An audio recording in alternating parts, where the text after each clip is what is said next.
cia maabitha a mbiraru iria cirahithitwo nyumba-ini imwe mwena wa Pangani. Kuringana na komanda wa borithi kaunti-ini ino Peter Mwanzo, uthuthuria ni wambiririe wa kumenya uria mibuto micibi mihuko gatagati ka indo ingi cia mbiraru cigikorwo cikinyite nyumba-ini ya mundu utari utungata-ini. Muingi niguo urakunyanire mwene nyumba iria indo ici cirahithũkirio thutha wa gwikuira migendere yake.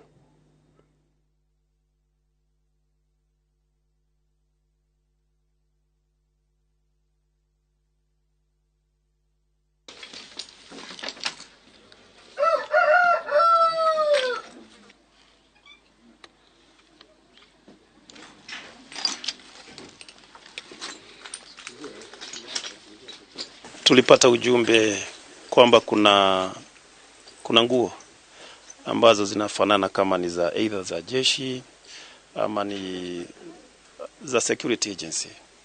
So hili ni jambo tunataka kuchunguza ili tujue zilifika hapa namna gani na ni nani aliyezileta.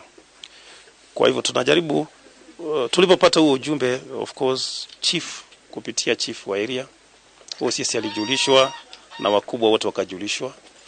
Ndio sababu tukakimbia hapa.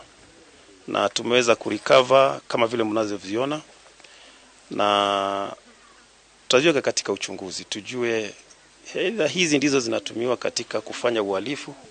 Kwa maana kulingana na ujumbe ule ambao tayari tumepata ni kwamba ni kijana mmoja ambaye anajulikana, ambaye ni mkaaji wa eneo hili la Pangani aliyezilete.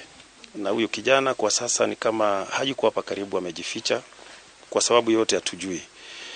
Na kwetu tunashuku kwamba pengine zinaweza pia kutumika kwa uhalifu kwa njia moja ama nyingine.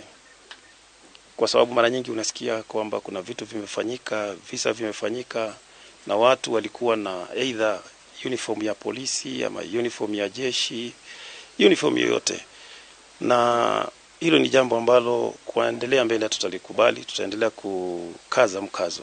Kofia ni moja, ni mbili, kofia ni mbili, kuna Jango shirts mbili, kuna Jango trouser, kuna Jango bags, kuna Webling, that is straps, zile ambazo zinatumikaga sana kwa askari wakiwa either vitani. Tunazipata hapa pia, kuna pouch na pia kuna kitu tunaita ground sheet. Ni nyingi kulingana hizi inventory. Lakini hizi vitu hazitumiki tu kwa raha.